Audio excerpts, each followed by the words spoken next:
Pupunta tayo sa during transition, ano muna yung sineset up natin para makita natin yung actual magiging result ng trabaho natin. Okay, unfortunately, maraming pastor gusto mag-G12, mag-transition sila, pero they are not willing to set up things. Okay? Hindi sila ready mag-set up kasi dapat meron muna kayong set up para makita nyo yung proseso ng ministry nyo na nag-work out. Okay? Susulat natin ito and then we will go into details. Okay? Number 1, you have to set up Christ's standard back to the church. Christ standard. Okay? And then, number 2, we have to set up system for growth. Ibig sabihin, may system. Number 3, kailangan natin ng pattern to multiply. Ito yung mga pampalago factor. Number 4, kailangan natin ng process to produce. Number 5, kailangan natin ng spiritual atmosphere.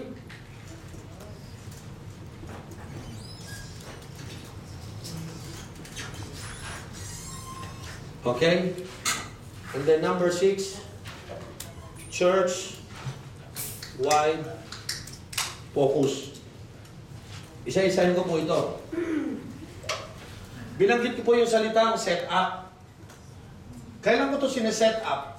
Habang nagpipreach po kayo ng 6 months, ini-establish din na sa sarili ninyo, unti-unti, anong klaseng standard ang ibabalik mo sa church?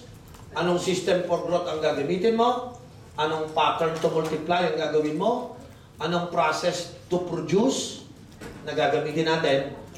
At lalagyan natin ng anong spiritual atmosphere ang kailangan ng simbahan at saka yung ano ang magiging church-wide focus ng buong simbahan. Remember, nagka-transition kayo, hindi pwedeng lumago ang simbahan kung walang standard. Okay? Hindi pwedeng lumago ang simbahan kung walang sistema for church growth. Hindi pwedeng lumago ang simbahan kung walang pattern o model how to multiply things. Hindi pwedeng lumago ang simbahan kung walang process ang simbahan. Lalong hindi pwedeng lumago ang simbahan kung walang atmosphere, spiritual atmosphere. At higit sa lahat, hindi pwedeng lumago ang simbahan kung wala silang focus. Okay. Pastor, mga ilang ano ko yan, ilang buwan kong isa-set up po yan. Depende sa size ng simbahan. Halimbawa, yung simbahan ng mga pag tina-transition mo ang church, the smaller the church, the shorter is the transition. The bigger the number of the church, the longer is the transition. Kasi parang, ang maliit na bangka, pag naligo mo, bilis lang. Pero pag barko dala mo, dahan-dahan mo, iliko, tutumba yun. Diba? So, ganun din po. Pag sinabi natin set up, i-establish mo to, ilalagay mo, i-set up mo sa church.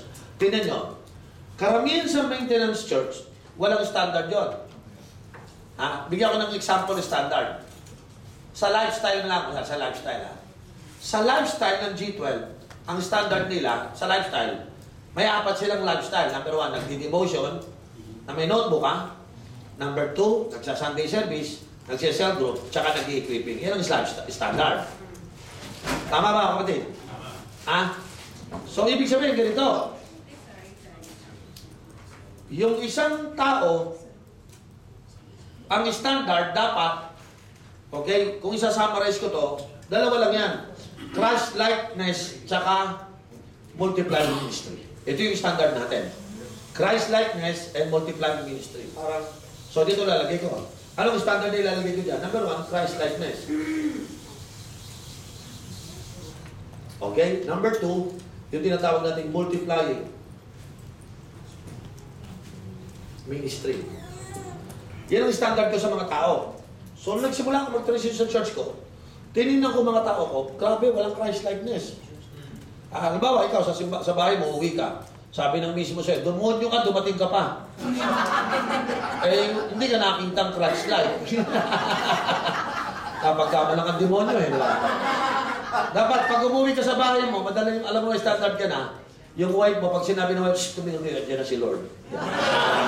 Kasi pag dumating ka, parang dumating ang Panginoon, di ba? Wala nang away na dyan si Lord, di ba? So, dapat Christ-likeness. Ibig sabihin, maayos na buhay. Banal. Tama ba, mga kapatid? Ha? Tapos, ang multiplying ministry, ang ministry kasi sa mga simbahan hindi lumalago, puro dance ministry, music ministry, ushering ministry, lahat ng ministry, pang-program.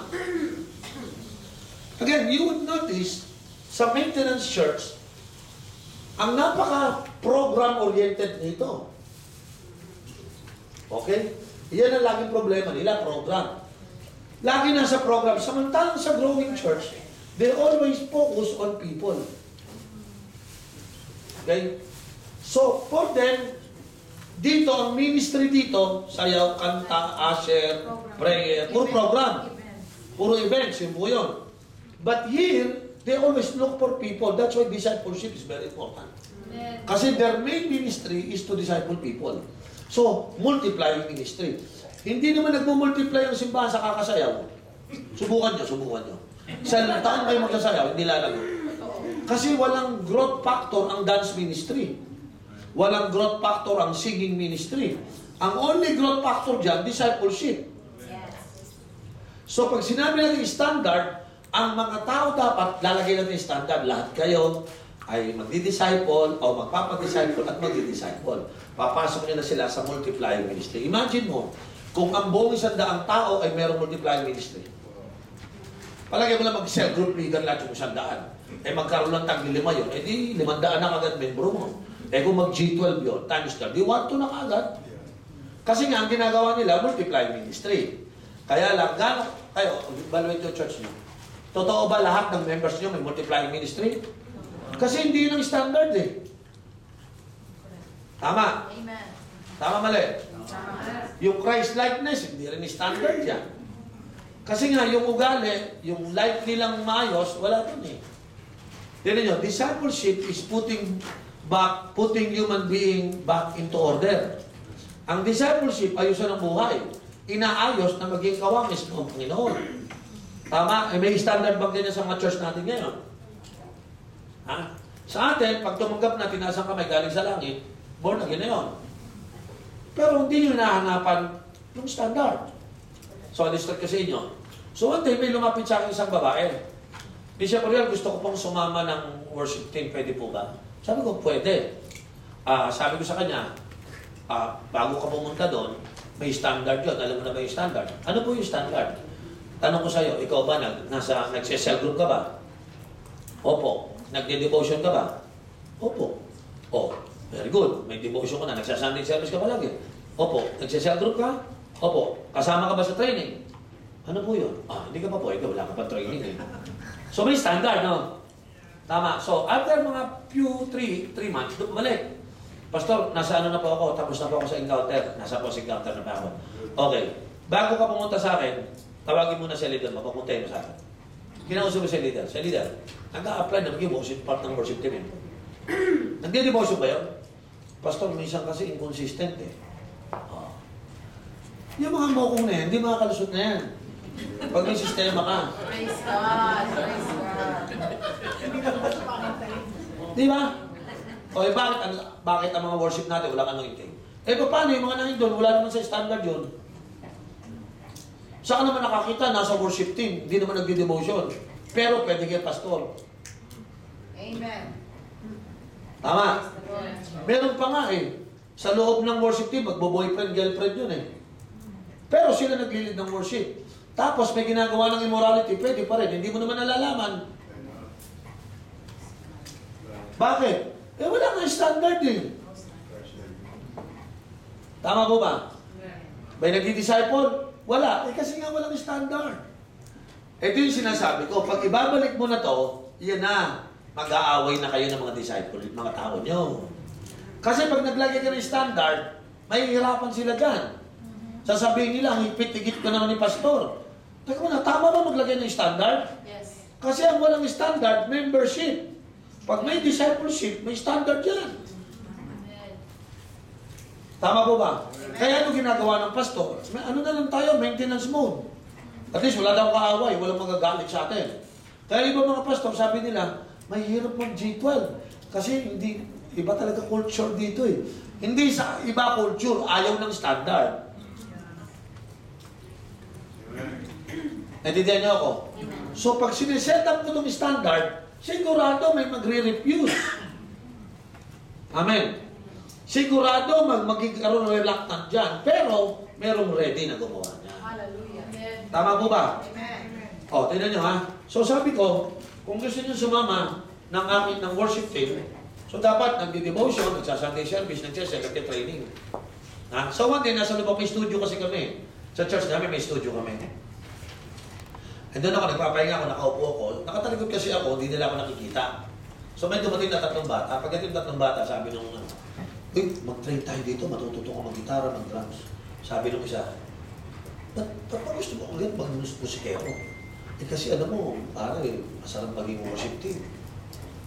Sabi nung isa, hindi ka pa nga nakakati ng pre-encounter, gusto mo mag-music, mag-encounter ka muna. Sila mismo, yung members, alam na nila kung ano yung standard. Hindi ka rin tatanggapin. Bakit? Eh kasi dito, kay pastor, bawal yan ganyan. Hindi ka nung patutugtugin, may practice. Bakit? Mag-focus ka muna, matinga ka lagi sa cell. Nag-devotion ko na ba? Tatanong ko sila. Oo, nag-devotion ako. Ba't di pa nag-pre-encounter? Sila mismo nag-uusap na. Kasi standard, established na. Sila mismo ang sumusukat sa isa't isa. Amen. Hindi mo na madidinig ngayon, after few years, hindi mo na nadinig. Bakit? Kasi may encounter. Sila hindi. Alam na nila yung standard. Alam na yung priorities. If you fail to set up the standard, then the people will create one. So sila na yung gumagawa ng standard nila. Ha? Pag sinabing Christian, kahit hindi nagsisimba, linggo-linggo, pwede. Tsaka wala ng devotion. Alam na ni Lord yun. Busy ako, may trabaho ako eh. So they create their own standard. And that's what bring a lot of trouble to many pastor. Kasi you let them set up a standard. Because you fail to set up the standard. So ang ginawa ko, bago ko sinet up yung standard na yan, kinakakausapin mo yung team kung tatransition kayo. O mga kapatid, ito usapan natin. Okay, mag-alala, meron pa kayong 3 months. Gawin natin ito. In 3 months, ginanong ko yung worship team ko, in 3 months, dapat pumasa kayo sa standard. Ito yung standard. Sinulat ko sa harapan nila. Ito lang ha. Gusto ko lahat kayo kasama lahat ng mga backup singers, mga players natin, mga musicians, tsaka yung worship leader. Ito dapat ha. Number 1, dapat nagsa Sunday service. Lahat kayo. Number 2, dapat nagde-devotion. May notebook ha. Number 3, dapat umaatin na kayo ng equipping. At number 4, dapat nasa cell kayo. Ha? Bibigyan ko kayo ng 3 hanggang 4 na buwan. Mag-adjust na kayo. Ginanong ko yung worship team ko. Ang natuwa ko, bibigyan nyo sila ng chance to move. Huwag naman yung bukas ka agad, standard na. Ita-transition nyo din sila. 3 months, for example, 3 months. 3 months is enough for you to go to cell. 3 months is enough for you to develop a habit of going to church on Sunday. Tama? 3 months is enough for you to prepare for your equipping. Sabi ko, pag wala yung 4 na yan, pasensyahan tayo, binigyan ko na kayo ng chance. Because right now, I'm setting up a new standard. Thank you, Lord. Because I want the whole church to follow this standard. Who set the standard? Ako. Who will obey the standard? Kayo. Tama? We all submit to the standard, we have to obey the standard, and we have to follow the standard. Walang sacred cow. Lahat dadaan mo dyan. Maniwala ko, buong worship team nag-struggle. Pero sa kaka-struggle nila, sinabi ko naman sa kanila, kasi kung sakaling bawa, hindi ko kayo sumunod, nakahanda rin naman po ako, naglabas ako ng CD. Tingnan nyo to ha, binlay ko, pakalagyan mo yung lyrics. Yan yung tumutugtog din, may lyrics din. Wala akong banda. So ganyan na po magiging itsura ko pag hindi kayo sumunod. I'm willing to do this. Kasi to, sumusunod sa akin to, kahit ano pagawa ko. Tsaka pag tumutog to, walang mali. Ha? May lyrics din. Diyan lang. Ha? Nakita nyo? Pinakita ko sa kanan, live worship, live. So may nagpapakanta sa harapan. Biro mo, worship leader ko, si Darlene Sheik. Sa kanan, may lyrics. Ang nag-lyrics sa amin si Darlene Sheik, sabi ko, pare, huwag niyo akong takutin. Kung aalis naman kayo, nakahanda na ako sa inyo. Wala silang magawa to go through that process. Kasi nga, sineset up ko ng standard eh. Pinapakita ko sa kanila, I'm ready, worst comes to worst. Kasi I am so sincere to establish the standard. Malinaw mga kapatid. Amen. Alam niyo nangyari, may mga ayaw umalis sa church. Sabi ko sa kanila, kung hindi kayo susunod sa standard, I set up the standard, you are not. I am setting up the standard. Ayaw ninyo, wala kayo magagawa. Bro, I might know the answer to this already, but I'm going to ask you anyways because I need to ask this question. You've shared about your worship team before. What if yung tayo mga pastor, kaya natin, ibaba natin yung worship team, kaya natin mag-lead ng worship or any other ministry. Is it advisable that until that standard, we take that place or wag na? Let them feel the walang standard, so walang tao. Or should we go ahead and take the place of the... of course, pwede namang gawin yun eh. Pwede naman yun. Pwede naman ba? Dahil hindi wala sila standard, ikaw mag-lead ng standard. Kaya lang sasabihin nila, si Pastor kasi gusto niya kasi gawin lahat eh. Pwede nang isipin nyo. Pwede rin. Ako nga, kaya ang ginagawa, ako, worship leader din ako eh. Pero hindi ko ginawa. Ginawa ko, yung CD kasi mas malakas mga insulto sa kanila. Tapos hindi na nila pagbibintang ang gusto ko yung trabaho nila. So ginawa ko, kaya ko naman yun, pero I decided not to. Ang ginawa ko, pinakita ko sa kanila yan. Nung nakita nila, tapos tuwing Sunday, sabi ko, Lord, alam niyo, nagpe-pray ako ng mga worship leader talaga eh. One day, bibigyan ako ni Lord ng mga totoong worship leader. Hindi na tayo mag-DVD. Alam, bibigyan ako ni Lord yan. Amen, yung nasa standard ng mga worship team. So ginawa ko, literal, ganun ginawa ko. So nung unti-unti ko nang ginagawa yun, yung drummer namin, si Marlon, nag-adjust. Yung gitarista namin, nag-adjust. Yung worship leader, lahat yun nag-adjust. Wala naman natanggal sa kanila eh. Naman, 3 months na, pasok na sila lahat eh. Mabilis lang kasi transition kasi namin sila. Before we set a standard, nag-transition na rin kami muna. So, every standard, every step, we started first. So kumbaga siya. Ang ginawa ko, ang technique ko ganito. Yung alam kong importante sa worship team ko, winakon ko na bro. Pimilit tayo bukas ita-transition ko na yung church natin. Bakit pastor? Nagawa ko ng standard. Ayaw ko ng mga worship leader na ganito eh. Dapat ganito. Ayaw ko bumanda ka. Pinuusap mo kita para mamaya ang dalig na alam mo na mangyayari. I know you will follow the standard. Kinakasi mo rin sa kapro, ito tatlo natin. Pinanawa ko isa-isa. Wala silang alam, lahat sila. Yung ginagawa ko na sila. So pag tayo ko, amen, amen, amen. Kapag na sila.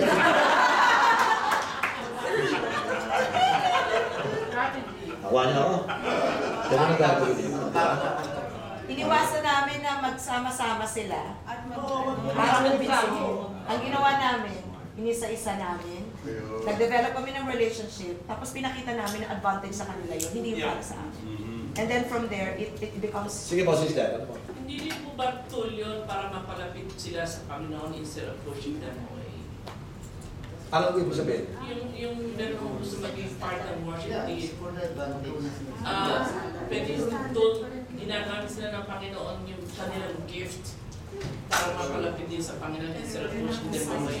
Because of that meeting your standard, hindi sila napansin because of your standard. Hindi. Kasi nga po, ang nangyayari, okay, ang sinasaway na, remember, galing tayo dito. Dito is full activity with no productivity. Okay? Ito po yung full of activity but no productivity. The people are gifted but not fruitful. Okay? We don't want to have a church that is full of gift without fruit. Because when they go back to God will look for the fruit, not for the gift. Tawa niyo ako? So dapat i-change natin yung mindset natin na ang goal natin sa kanila is for them to become fruitful, not just gifted. Their gift will be used for their fruitfulness. Okay? So, makukuha niyo yan sa tamang paliwanag. Halimbawa, sinasabi mo sa kanila, okay, may gift ka, pero your gift ay hindi magiging effective, hindi ka naman nagde-devotion. Tama? Hindi ka mapapalapit kay Lord kung puro ka lang kanta. You have to know the Bible. That's right. Because the standard of your conduct is in the Bible. Paano ka magiging malapit kay Lord? Wala ka namang standard. Nakuha niyo ko. So, babalik niyo ulit yun. So, lahat, yung standard na yun, iba pattern na talaga according to the Bible. Nasa Bible ba devotion? Nasa Bible ba ang this book of the law eh? Ha? Should not depart from your mouth. You shall meditate it, ano? Oh, hindi lang isa, dalawang beses, yun ang standard. Isang day, isang night. Grabe naman, yung isa nga, hindi naman gawa, dalawa pa. Ay, huwag kayo magalit sa akin, nasabi ng Bible eh. So, I'm teaching you the standard. Bakit day and night? Because you start the day with God, and then sa night, you close the day with God. Meaning to say, si Lord ang close open. Siya ang Alpha and the Omega. The beginning and the end. Diba? Eh, wala namang ganyan lifestyle sa mga Christian eh. Tayo, ang teaching ng pastor, mag-devotion ka araw-araw. Ano ibig sabihin nun? Mamili ka kung sa gabi, o kaya gusto mo sa umaga. Wrong teaching yun eh. Ayan, maraming pastor, wrong teaching sa devotion eh. Dalawang beses sa isang araw. Umpisahan mo sa umaga, tapusin mo sa gabi. By doing that, you will carefully obey the law of the Lord. Tama mo ba? Imagine mo, umaga ka lang, nakasiksik na yung word of God sa'yo, bago matulog nakasiksik. Eh di yung presence ni Lord, damanda mo araw-araw. Masama ba yun? Say amen. Eh pag simula mo ng umaga, kung na kay Lord ka, baka sa kasada pa lang, mawala na pasensya mo eh. Eh kung nag-devotion ka, traffic man yan, praise the Lord. I mean, assume the best, di ba? Tama mo ba? Eh kaya lang, pagdating mo sa tanghalian, may nakasalubong kang tinira ka, nakasar ka, bago ka matulog, nag-iinit ang ulo mo, nag-devotion ka na naman. Ang sarap matulog. Sabi sa akin ng isang kaibigan pastor, Pastor, pag natutulog ka, ikaw tulog ka na agad. Kami di ko makatulog, sabi ko, malalim lang ang kapayapaan ko. Sabi na kasi, Pastor, kami di makatulog, lakas mong mabilik eh. Problema din na yan. Mga kapatid, sa totoo lang, yung standard, kung ibabalik mo, iba mangyayari sa simbahan. Napansin nyo sa mga maintenance church, walang standard. Walang standard dyan. Ha? Walang standard. Yung mga elders nila, walang standard dyan. Sa mga maintenance church, sa mga elders, yung mga deacons dyan, yung mga tinatawag na ating mga board, sa Bible nga, sa Acts chapter 6, ang pinili nila, alam niyo kung sino? Si Stephen. Yung primary 12, yung 12 disciples, sabi niya, mamili ka nagkakaaway-away eh. Yung mga Ilocano, inuubusan ng Kapampangan eh. Nagalit yung mga Ilocano. Bakit lagi yung mga Kapampangan sila lang may rasyon, kami wala? Amen? Eh sabi nung ano, kasi ang source ng pagkain galing Maynila. Eh unang madadaan ng Kapampangan. Wala pa sa Pangasinan, ubus na. Nagalit yung mga Ilocano. Eh, sabi ni Paul, hindi ako pwedeng ilam-ilam. Hindi kami pwedeng makialam dyan. Kami, I have to focus the word of God and prayer. Why not appoint people na sila mag-aasikaso ng table? Kinuha nila si Stephen. Kumuha sila ng 7 leaders. Ha? Yung 7 niya, ano qualification? Spirit, full of the Spirit and wisdom. Grabe, no? Tagal siya lang. Anointed pa. Nakagasangdot ng bigas, Spirit-filled, full of wisdom. And sabi ng Bible, a man filled of faith. Imagine niyo kapatid, tagasangag ng sinangag. Anointed. Eh tayo yung mga elders natin. Grabe. Ha? Ha? Alak-filled.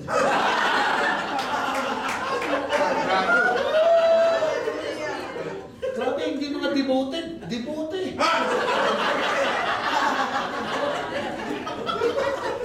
Di ba? Nanditiyan niyo ako. Sino? Pero mga elders natin, mga nagiinuman, lagi nasa gitna ng, ng the cloud of glory.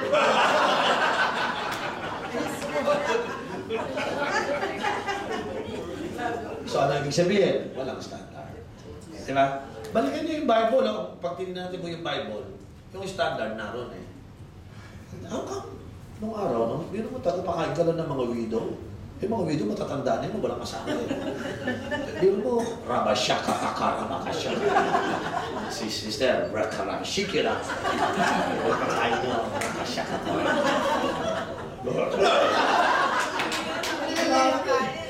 Imagine nyo, ganang klase leadership nyo. Eh, karamihan mga elders yun, mabulastog. Ang mga deacons ngayon. Di ba? Titigas na ang ulo.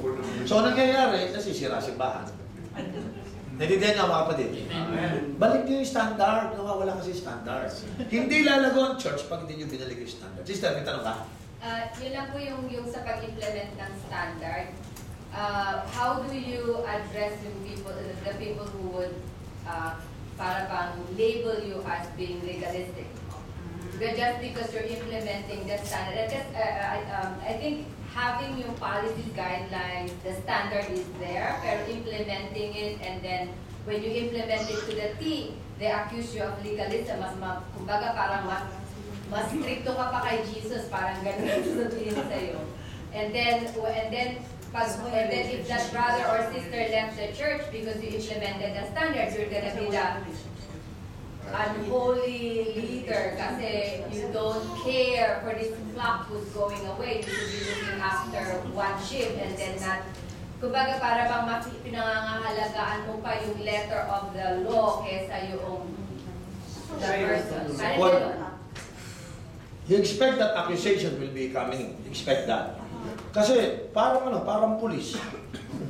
Bawal tumawid. Tumatawid. Pag sinita mo, higpit mo naman. Eh, nilagay na.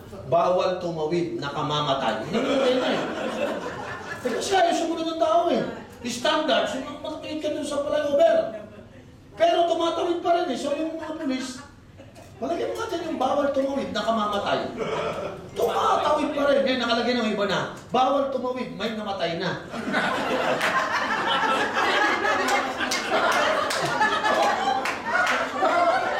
Ganun sa EDSA eh. Sabi ko, bakit nagiging yan? Kasi mga tao, talaga sumunod eh. Dati, bawal tumawid. Na-develop, bawal tumawid. Nakamamatay. Ay, hindi pa rin sumunod. Bawal tumawid. Namatay na. Ano ibig sabihin? When you set up the standard, people usually don't follow the standard. Why? Because they don't see the importance of it. Karamihan ng mga nasa maintenance boy, they just want to listen but they don't want to do it. Now listen. Okay, remember this. Madaling sumunod pag disciple na. Pag member lang, hindi susunod, mahirapan. So ano gagawin mo? Ipapaliwanag mo yung napakaraming why. Bakit ka pinag-disciple? Ang tingin sa'yo, napaka-legalistic mo, ba't mo ako pinipilit mag-disciple? Teka muna, sagutin mo sa akin, bakit kita pinag-disciple? Bakit kita pinagbabasa ng Bible? Why? Tapos sabihin mo sa akin, bakit hindi mo alam ng why? Why? Hindi ako sasagot ng tanong nila, siya sumagot. Sa palagay mo, bakit kita pinag-devotion? At sa palagay mo, bakit kita pinalalagay sa note mo? Sige nga, kung talagang alam mo, sabihin mo nga sa akin. Kasi I know, hindi mo lang alam kung bakit why. Sabihin mo sa akin why. Wala silang masagot. So yun mean, nagagalit ka sa akin kasi hindi mo alam. Would you like me to tell you why I'm doing this? Bibigyan kita ng Bible ngayon. No? Pinapagawa ko sila sa Bible. Hindi ako may nagpapagawa. Pastor ako. Hindi ako pwedeng hindi maging matapat sa Diyos. Sasabihin ko yung dapat ko sabihin sa'yo. Ngayon, why? Hindi mo kaya sagutin. Ibig sabihin, hindi mo alam. Na huwag mo ko pagalitan na alam ko na hindi mo alam, tapos ako mali. Unfair naman, hindi mo alam. Ako alam ko, pinagawa ko sa'yo. Tapos ikaw tama. Tinanong kita, hindi mo alam, tapos ikaw tama. Ano tinama mo? Hindi ko nga alam.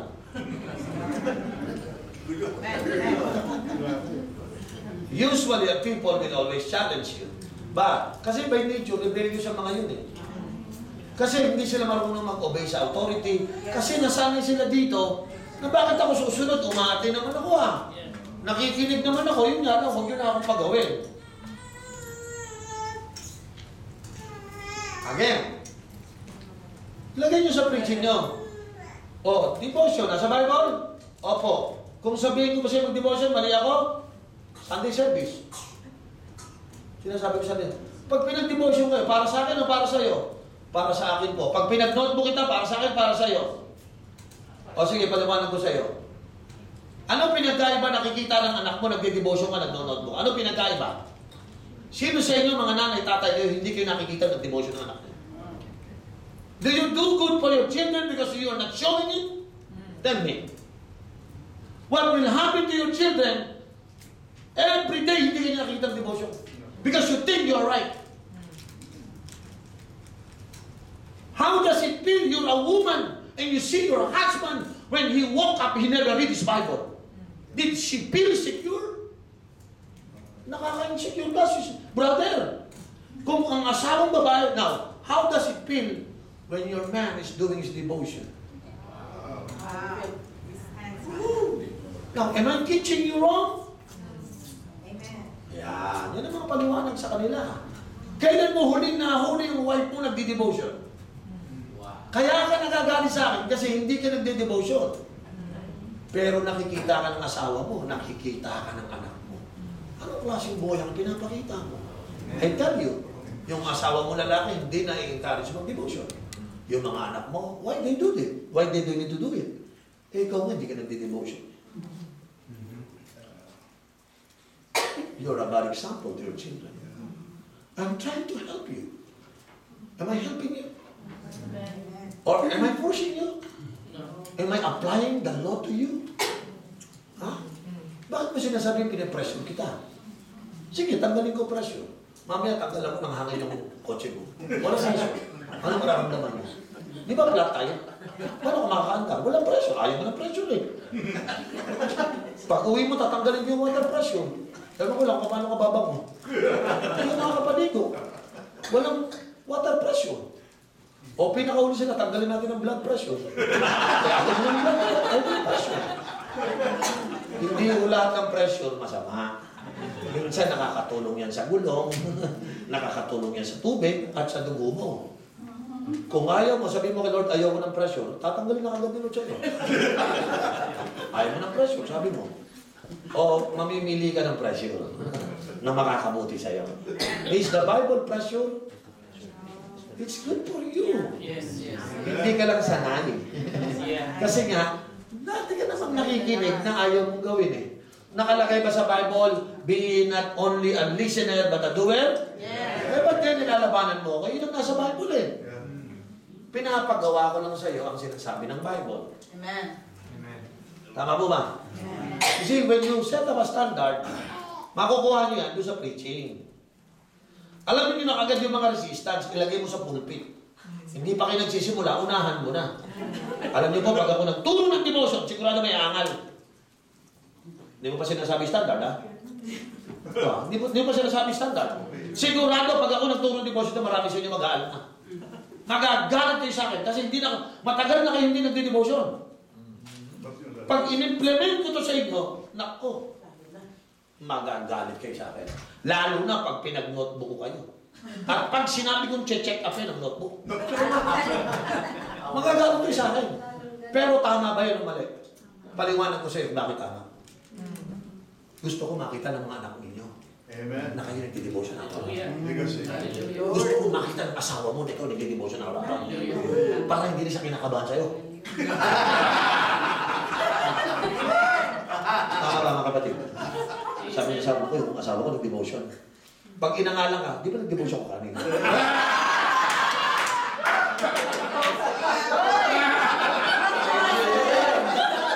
Nagulong mo yan. Di ba? Mami, bakit ang bait ni daddy niya? Nag-devotion niya kanina.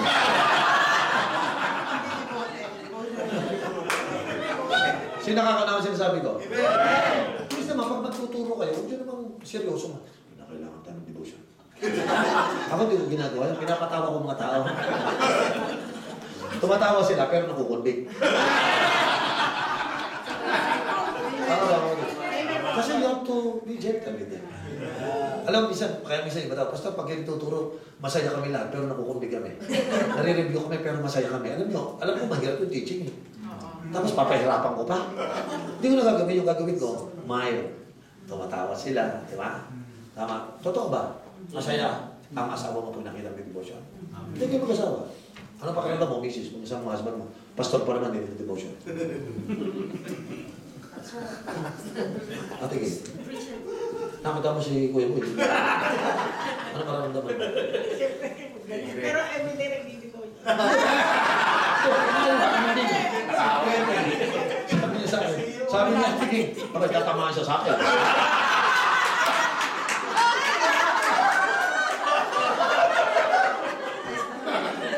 Mabuti lang, wala siya gigil dito.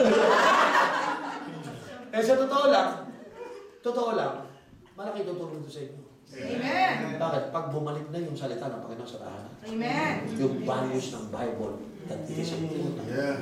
Amen. We are bringing back the values. Hallelujah. So standard is our values. We are not imposing to bring pressure to you. We're just doing what is right. Ngayon, huwag nyo nang sasabihin kasi magbasa ng Bible. Isasama nyo, ano yung bunga niyan? Sabihin nyo, yung ginagamit kong illustration, ano mararamdaman ng anak mo? Ano ba yung anak mo? Pumunta sa gumising, paglabas, nakita niya yung nanay niya nasa table ng kitchen, di-devotion. Uy, ano ginagawa mo? Di-devotion ako, anak. Pagpahinga mo na kita bago ako umalis. Di ba yung anak mo sabi? Tatay ka, malapit sa Panginoon. Yeah. Nagdadala ng conviction sa kanya paglabas niya. Lalabas siya sa bahay niya, punta sa school, may temptation. Pero naalala niya, yung nanay ka, piniprayan ko kanina. Amen. Amen. Ayaw mo nun? Yeah. O sige, wag ka na ng Bible, wag ka na magbasa ng Bible sa umaga. Dadating ka ng manay, ano? O sige, bigyan ka ha, iwasan boyfriend ha? Opo.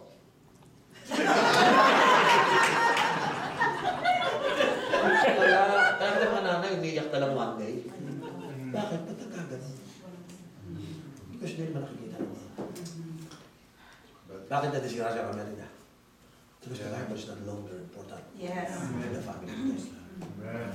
Kaya natin binabalik po ang pambansa. Hallelujah. Kinakailangan balik natin yung values ng Bible. Amen. Sabi ko nga ito na yung modern persecutions ngayon. Inahalis na ang Bible sa eskwelahan. Ang nakakasa sa Amerika, alam niyo ano?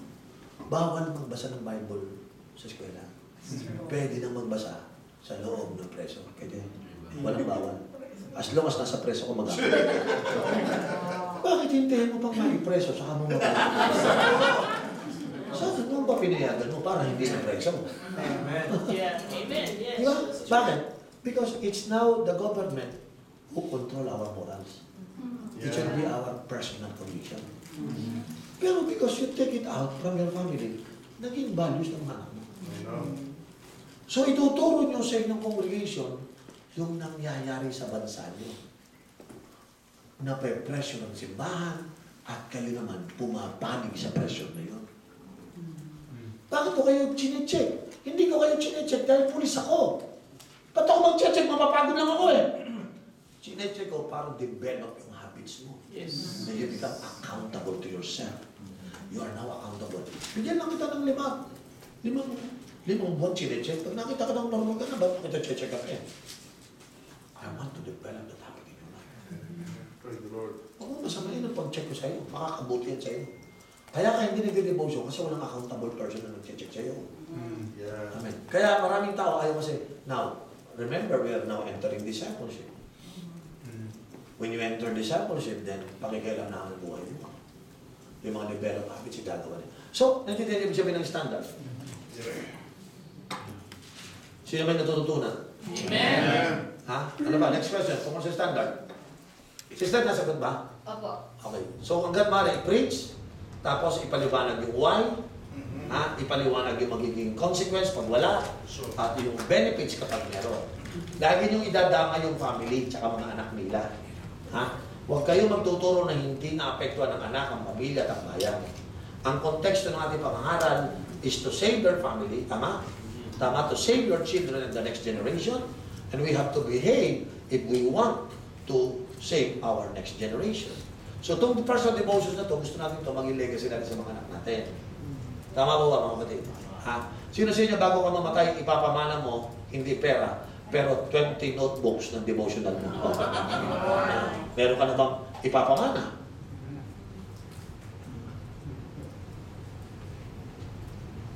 Pero pastor, nagbasa, oo nga, pero wala ka notebook. Walang documentations. Si Ate Jan nyo, masarap magturo ng devotion niya. Kasi pag nagturo siya ng devotion, may dalat na 20 notebook. Mga kapatid, ang topic of devotion. Pastor, ano yan? Ito yung devotion na notebook ko, basahin niyo muna lahat. Pag nabasa nila, may ginagawa ang devotion. Nakita nila, ba't daming notebook ah? Sabi nila lahat, sana magkaroon din ako ng ganyan. Kasi sabihin mo, ito yung kayamanan ko. Dito kasi ako nakapag-usap sa Diyos. Ito yung pakikisalamuhan ng Diyos. Hindi naman sinasabi ko. Pag nagpakita kayo, bawa, pastor, mag-devotion kayo. So, nasa ng devotion na notebook mo. Kaya, ngayon pala, mag-assignment ko sa akin. Anong month ngayon? August. Pagbalik ko siguro mga October o December, check-upin ko notebook nyo. Sure. Titignan ko kung nag-devotion kayo. Mag-check. Pag chinig ko devotion nyo, magkakaroon kayo ng authority na mag-check ng devotion. Sasabihin mo sa akin, si Bishop Lord yan, chinecheck devotion ko, ikaw ba? Alam niyo ba, chinecheck ang devotion ko, pag narinig ng mga members nyo na chinecheck ang devotion ninyo, sasabihin nila, patay, may authority magsalita yan. Nagde-devotion pala yan. Amen. May standard pala. Kayo mismo may standard. Tama po ba? Kaya ginagawa ko sa Maynila, yung mga pastor, chinecheck ko mga notebook. Bakit? Pag chinecheck ko notebook nila, alam ko may authority magturo ng devotion. Kung wala ka namang notebook, tapos pinagdi-devotion mo sila, kung hanapan ka ng notebook, pastor, asan ang devotion mo? Turo ka ng turo ng devotion, asan ang devotion mo? Paano ngayon yan? You see, standard starts from you. Kaya sabi ni mga pastor, ayoko na dyan, maintenance na. Kasi nga, pag sa maintenance, naka-program-oriented ka lang, hindi ka people-oriented, hindi mo iniisip kung talagang ginagawa o hindi. So, nakita yung isa-isa yan? Pag standard pa lang sinaset up mo, talagang gera na yan. Kasi pag nag-set up ng standard, ito katapat mo. Ito kalaban. Pilit nilang, wala na dapat yan. Bakit? Umati naman kami. Nakikinig naman kami. Nagno-notes pa kami. Ba't kasi may ganyan pa? Yun ang sinasabi ko. Yun ang mga aalis. Kung umalis man yun, normal. Bakit? They don't want to follow the standard. Sige, ganito mo. Tanggalin nga ng standard kasi mawala mga tao. Andun ang tao, wala na ang Holy Spirit. Sino papayag ka? Umalis ang Diyos o umalis ang tao? Kaya mo siya magsilayas, wag lang ang Lord.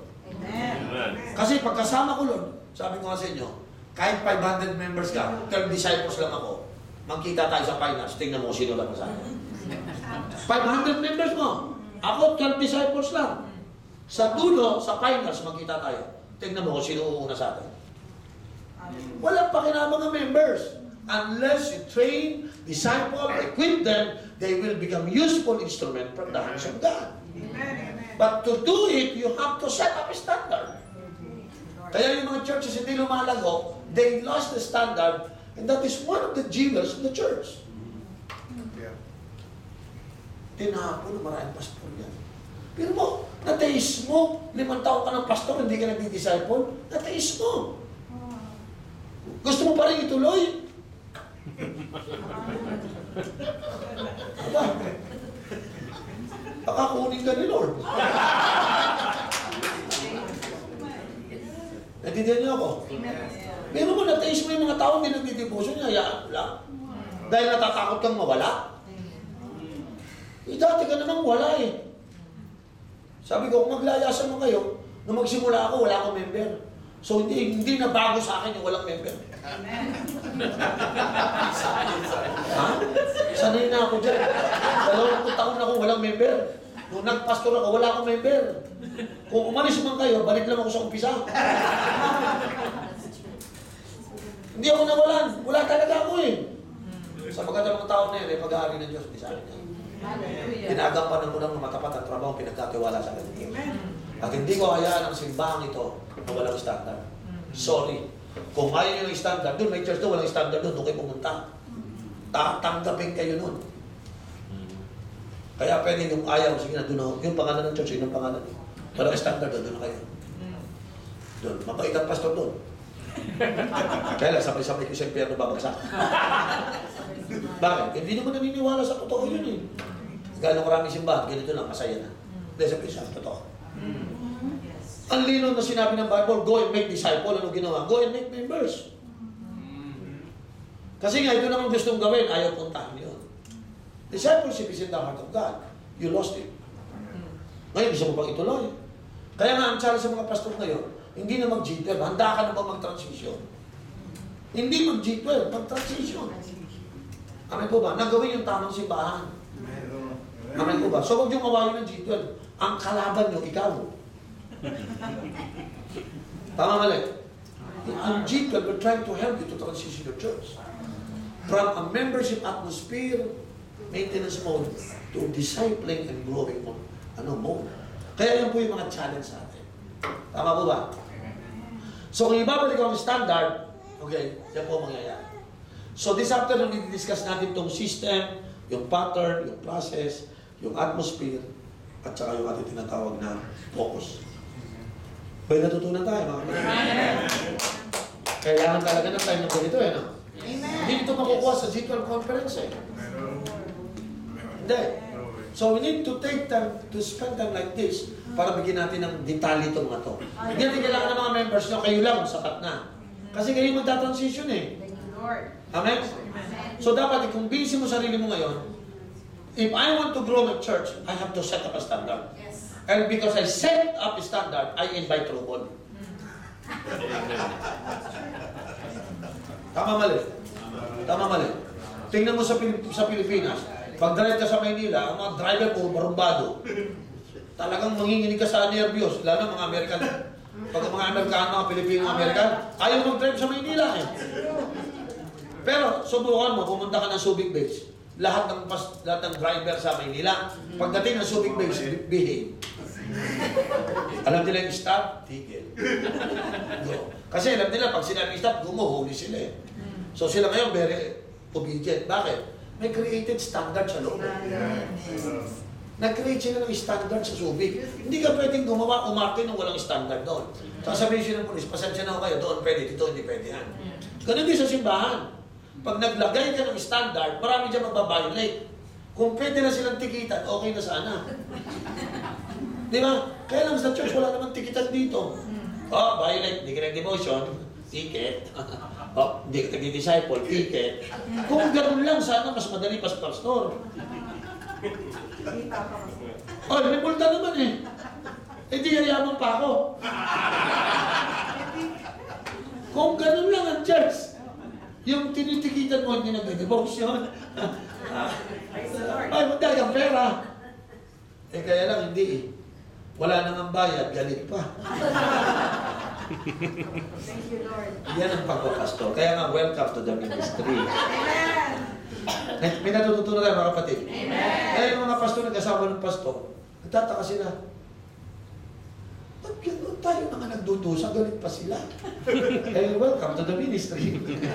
Si Kristo nga, Diyos na nga Kahit anong tama niya, mali pa rin Tama? Amen. Kahit anong linis ng kanyang aharangarin, pinagbibintangan pa rin, demon possessed. Ikaw pa kaya. Diba? So, tanggapin natin yan. Amen. Kung paano tayo ginanyan ng mga tao, dyan din naman tayo i-reward ng Panginoon. Amen. Basta huwag yung kakalimutan. Ang church na walang standard, they can never stand. A church without standard, they can never stand. But when we have a standard, then we could stand. Why? Kasi yun ang tinatayuan natin galing sa Bible yun. Tama po ba? Hindi nila pwedeng maliin yung tama. Pag mali, mali. Pag tama, tama. Kung kinakailangan maghiwalay tayo dahil pinipilit mo yung mali, handa ako maghiwalay tayo. Amen po ba? Hindi dahil I don't love you or I condemn you, but because you don't know how to learn to stand on the word of God. Pag ang kasama mo, dito tayo sa dahil ng Diyos, paano ka sa amin? Iwanan ka sa iyo rin. Kasi wala nang absolute truth sa kanila. The Bible is the rule of life. You need to put your hands on the Bible and say, God, this is the standard of my life. The Bible is the final authority of my life. This is my final authority. People will get mad at me because I make my Bible the final authority of my ministry. You can get mad at me, but as long as the Bible is the final authority of my life and my ministry, I can do the ministry till the end of my life. Kung gusto mong mapadali buhay mo, huwag mong gamitin ang Bible. I-please mo sila lahat. Madali lang ang buhay mo. Pero, God will never be pleased. Last question. Last question. Meron pong mag-fiancé na in-approach Pastor Oji, and they're planning to get married next year, September. So they started attending the church and the cell. And then nalaman ko po lang last week na naglilibin na sila. Okay? So nag-uusap kami ni Pastor because hindi, sabi namin, we need to pray if I'm going to marry you, Pastor Oji said, because I have to talk to you first and we need to do a pre-marital counseling. So I just found out from one of my primaries na yung couple pala pumasok sa, nag-stay in one house, which we did not know in the beginning kasi magkahiwalay pa sila. Pero sa September magpapakasal sila. So, Next year. Okay, so next year pa po, Ng September. hindi, tama, next year in September, pero they started attending our church. Pero wala pang kinabit si Pastor to marry them until we talk to them. Pero nung nakausap namin sila, hindi pa sila nag-live-in. And then itong last week nalaman ko nag-live-in pala sila. So if you're in that position, will you marry them? Or what do you think? No, it's not about marrying these people. Okay. Again, discipleship. Decide? Discipleship is putting human being back into order. Alright, And what they're showing is out of order. correct. So if that is nothing is happening, you have to talk to them immediately. Hey, I Alright, heard somebody told me alright, that you are kasama daw kayo sa bahay. okay. I thought you were going to marry. But according to our Christian standard, you don't need to do that. I'm here to talk to you, to discuss this matter. Alright, and then, You want me to marry you. Ako magkakasal sa inyo. alright, But I heard na totoo ba ito o hindi? Ask them kung totoo, hindi baka chismis lang naman. okay. Okay. Una, establish mo muna yung truth. Alright. Tell me honestly, nagsasama ba kayo? Saan ang address mo? Ikaw saan ang address mo? Alright, Pareho kayo ng address. Magkasama nga kayo. alright. O di, una kasi establish mo yung truth. Based on the truth na nangyayari, doon mo sila kakausapin. Huwag mo kakausapin sila dahil may nagsabi sa'yo. Sila mismo mag-establish ng truth. Alright. So, hindi totoo. Okay, so let's not talk about this. Hindi pala kasi may nagbulong sa akin, akala ganun. Hindi naman pala totoo. Don't listen to them. I listen to you. I trust you. Okay? So, at least alam na nila yan. Tapos, paano sinabi? Opo, nag-asawa na. Oh, sabi ko, Paul yan. Mag-asawa na kayo, Christian kayo, kasi ganyan ginagawa. Paul yan. Paul yan. Ibig sabihin, it builds the standard of marriage. Alright. Dapat bago kayo mag-asawa. Hindi pwede nagdoon sa ng kwarto, wala kang ginagawa. Nagpe-pray lang po ako. Yun, sabi ko sa kanila, kung mangyayari mang gano'n, bigyan mo sila ng guidance. O, ito gawin mo. May walay ka muna doon pa. Ito pa. Establish nyo muna yan. Huwag nyo nang gagawin yan, ha? Kasi naghahanda kayo kasi gusto kong makamahal ng inyong pagkasal. Kung may nangyari na mag-repent ka na. Basta't na ginagawa yun, ibig sabihin, mag-change na sila ng life nila. Right. Automatic yun, pag nag-iwalay yun, nag-repent yun. No, hindi. Ibig sabihin may nangyari na. Ay, kahit may nangyari, wala ka na magagawa din. Nangyari yun na nga. Hindi mo na mababalik yun. So, gagawin nyo lang, halika, kita yung tawad, mag-pray tayo. Tawad. Oo. Hindi, sabi lang mo sila, nakita yung tawad siya, ayusin na natin. Amen. Kasi madali mong malaman yan pagka may pag-asa, yung willingness nila. Yeah. Sige, pastor, nahiwalay na po. Pero, mag-iwalay kayo para maiwasan yung temptation. Pero kayo, maghahanda kayo ng pagkasal. Amen. Kasi gusto kong maganda kayo ng pagkasal ng marangal. Kayo mismo, masaya sa sarili nyo. Hindi mo matay sa altar na may tinatago ka lang kayo sa pastor. Amen. Amen. Masasaktan lang kayo. Di ba? So, gawin nyo ngayon, baka mamaya dahil may ganyan kayo, baka lalo kayo hindi matuloy magkasal. Nasusugatan kayo. Idadali mo yung sugat niya habang panahon. Tandaan mo, Agosto pa lang ngayon, 1 taon pa, baka may mangyari dahil gumagawa kayo ng kasalanan. You give an open doors to the devil to interfere in your relationship. Amen. Tawag ko dyan, ano yun? Open doors. Diba? Entry point ni Satan sa inyong dalawa yun. Amen. Ba, pag nangyari yan, binigyan mo ng entry point sa Satan, Satan can destroy you. Tandaan mo, Satan, when he enter, he will kill and destroy and steal. What do you expect? Kung pinapakinggan yung entry point ni Satan, what do you expect? So I would rather change your mindset now. Repent from that sin. Stop doing it. Ito gawin. Bibigyan ko ng instruction. So bigyan nyo sila ng, kaya lang pag nag-uusap kayo kinakailangan, nararamdaman nila assurance that you are for them. Yes. You don't condemn them and you want simply yung tamang instruction for them. Usually kasi gumagawa yung mga yan kasi nakikita nila sa kapaligiran nila. Sure. Kahit mga Christian kasi naglilibin eh. Oo, ganun nakikita. So akala nila, tama pa rin. But sa totoo lang, pag binigyan, kaya nga sabi ko, dapat ang mga pastor, may standard kayo para pag kayo nag-preach, pinapreach nyo na kaagad. Pero huwag kang mag-preach mo ng ganun yun kasi baka akala pinaparinggan mo siya. So dapat kausapin mo na muna. So ikaw hindi po after talking to them, giving them certain grace period, hindi nagbago, kakasal pa rin? No, of course not. Sabihin mo sa kanya, pag ganyan ang kaso sa akin, garahe ako nagkakasal, hindi sa church. Sa garahe. Kakasal kita, pero sa garahe. Bakit ka kakasal sa church? Hindi ka nakikinig sa akin. Pero kakasal pa rin kita, sa garahe. Sa garahe ng bahay ko. Yun ang church para sa'yo. Eh kasi gumawa ka ng panggarahe eh. Wow, very. Sinasabi ko sa mga leaders ko, alam kung baptis kayo, garahe kayo. Alam mo kung ganyan, garahe kayo. Hindi ako magdadala ng isip. Diba, bakit ko gagawin sa inyo na papayagan mo lang kayo basta-basta? Standard. Correct. Amen. Balik natin to, amen. Amen. Kasi bala rin, wala nang standard eh. Ako, nalulungkot ako. Minsan, alam mo, minsan mga nagbabat mo, minsan kapatid pa ng pastor, anak pa ng pastor. Hindi na nakakalungkot. Kasi pag hindi ka malinaw, kasi minsan pag kapatid mo, minsan pagka pinsan mo, tapos gumawa ng ganyan, hindi mo masanggi kasi baka mukhang angka ng mga away eh. Pero you have to establish your standard. Thank you, Lord. Naintindihan mo, kapatid? Amen. Wala kayo. Sabi ko nga eh, lalo yung magpapakasal, naku, napakalaki ng temptation niya ng sex before marriage. Minsan nakikita mo yung mag-boyfriend, nasa ba? Lalo na dito sa Amerika, Diyos ko po. Hindi pa nga mag-boyfriend, magkasama na sa kwarto. Oh! Maniwala po kayo. Kasi nasabi ko, bro, ayusin nyo ito. Kaya nagano kayo mga. Kasi nga nakita ko, delikado. Nagiging biktima lang, kawawa lang. No? Ayaw, natindihan niyo ako. Amen. Di ba pa kayo gutom? 12 na nakain Yes, na. Lord. Amen. Let's pray. Lord, salamat sa gabi sa aming ito. You've been good, you've been faithful to us, Lord. Lord, I pray that you would help us to grasp the right understanding of transition, even